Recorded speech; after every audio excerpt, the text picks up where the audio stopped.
So I took a trip to Idaho last weekend, and it is now time to change the oil again in the FX4.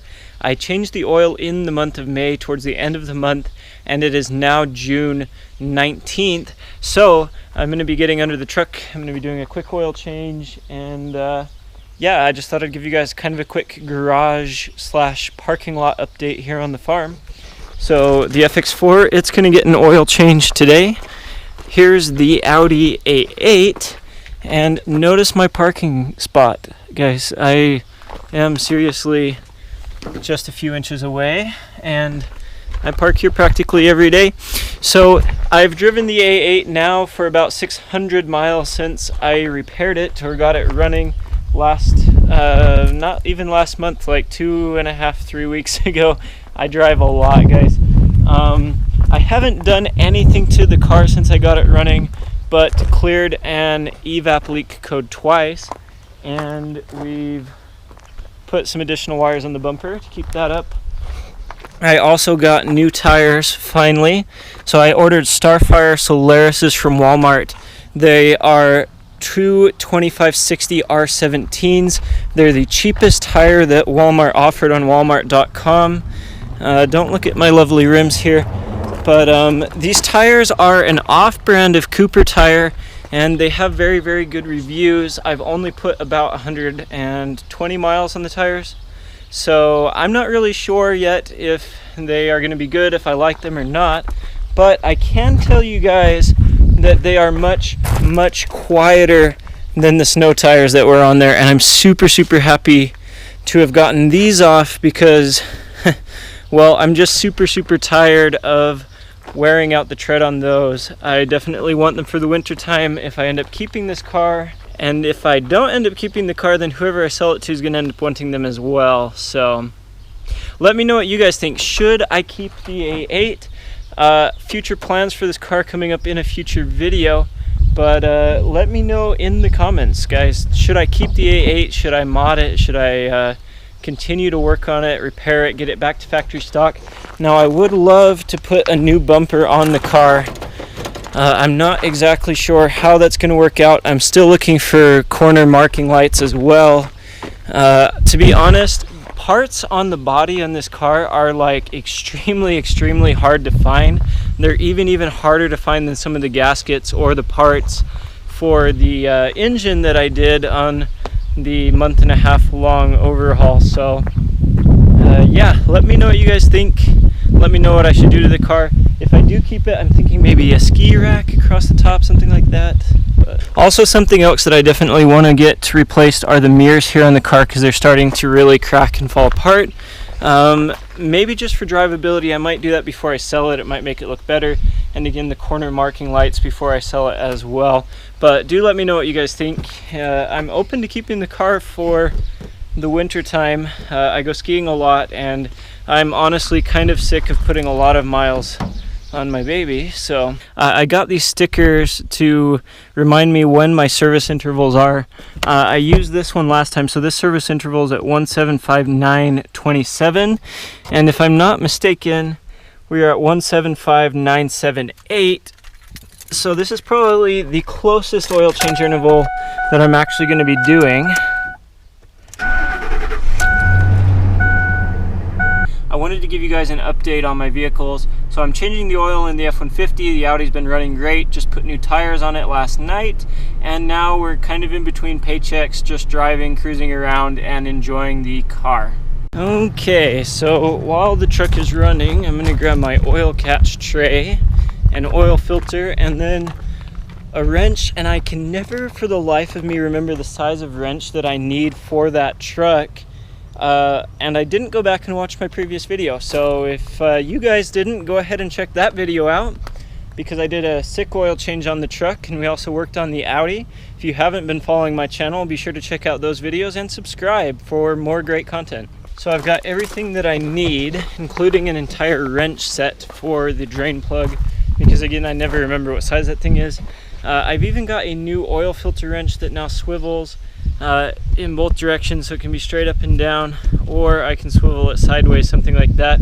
So thanks, Dad, for the oil filter wrench. I appreciate it. This one's going to be so much easier getting into the oil filter at the angle that it's on. Oh, these are metric wrenches. This just never works out. Alright, so I am back with a standard set of wrenches, and I have confirmed that the oil drain plug is 5/8. For those of you that forget it all the time like I do, I'm going to remember it this time, mostly because I don't like climbing under here when I have a hot cat right above my head and having to climb in and out several times. And I don't even know why I bothered to warm up the engine, because usually it's cold by the time I actually get the drain plug off. And I've got the oil draining right there. Somehow I also always manage to make a mess, even though I have the fancy no mess oil drain catch pan. Alright, we've got that drain plug reinstalled. I've pushed everything up, and I'm gonna go ahead and crawl out of here. Super nice to do oil changes on a cement pad, by the way, if you have that option. There's the oil filter I'm replacing. There's the new oil filter. There's the old oil filter and all of the stuff that I just used. I'm gonna have to clean that up in a second, and I'm gonna have to go find the oil that I have for this truck, but I'm gonna go ahead and refill it. And that's going to complete the oil change for today's video. I've got the A8 pulled up here onto the lawn. I've wet it, and now I'm going to scrub it off with some Turtle Wash Max Power and warm water, of course. But yeah, I'm just going to kind of wash the car and prep it for its fresh coat of wax. So now I'm just kind of rinsing off the car. You can tell that it was really dirty. And again, this isn't a car washing vlog video, anything like that, so stay tuned to my channel. So it does look like that it's about to rain, and I can almost feel the moisture in the air, in fact. But what the heck, we're gonna go ahead and put on some turtle wax anyways and see how this does for the car. And I get to try out this machine that I've never actually used before. So I've done my best attempt at a thin, even amount. It's starting to sprinkle, but I'm going to kind of let this dry on there and see what it does. I mean, yeah, I really have no idea what I'm doing. I've never used an electric polisher before. It's something we've had kind of sitting around, and I thought I might give it a go on the Audi and see if it scratches the crap out of the paint before I try it on the F-150. Got a little wax in the window apparently, and I'm not supposed to get it onto the chrome or the trim, so I'll take that off.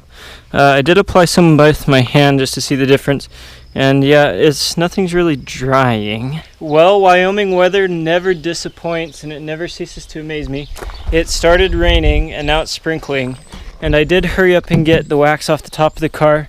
I'm not sure if it's more water resistant or anything yet, because I don't know how properly I got it finished, but it does have a nice sheen to it compared to the stuff that didn't get waxed. I doubt you can see that on camera because it really is kind of minimal, but overall I think it did do a very good job. So it rained on me again and again, but I got the top done. I got the back of the hood done. I think I'm gonna have to go over it again actually, because I can still see some stuff. But where I have waxed it pretty good, pretty much all the little scratches are gone, which is what we want. And of course the car is imperfect because there's some spots where the clear coat's missing in that, but I'm just kind of waiting for it to dry, and I'm wiping it off. I'm going to go ahead and cover or do that to the whole car, and yeah, it should kind of spruce things up a little bit. Should at least seal what little paint's left back up, and yeah, make it super easy to clean off from now on, which is kind of the whole goal behind this.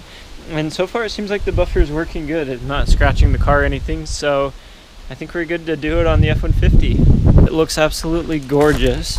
Of course, I'm working with 20-year-old paint, so it's very, very far from perfect, but you can tell that it cleans up quite nicely. Of course, there's still some deeper scratches on the car and whatnot, but man, this car is starting to come together. It's starting to look great with the new tires and the new clean on it.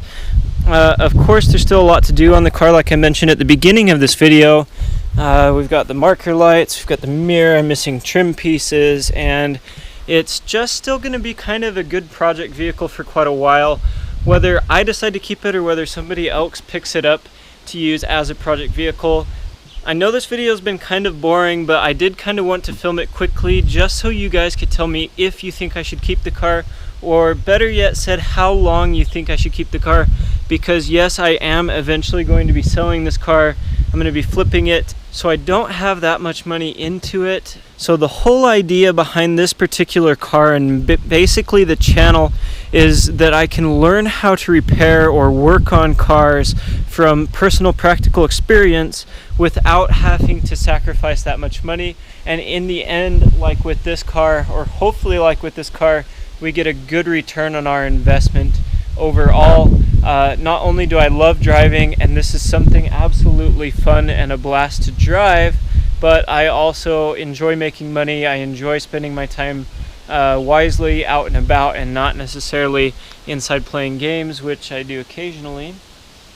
Now that I'm getting married, my priorities are kind of changing a little bit in that regard, but this is an amazing car for snow and ice. And as always, guys, if you liked this video, go ahead and hit that thumbs up button. I'm waiting to hear from you guys in the comment section below of what you guys want to see in future videos, how long you think that I should keep the Audi A8, and if you haven't already subscribed to my channel, I've got more content to come for you guys. It helps support me, it helps me out, and I'll catch you guys in the next video. Next level.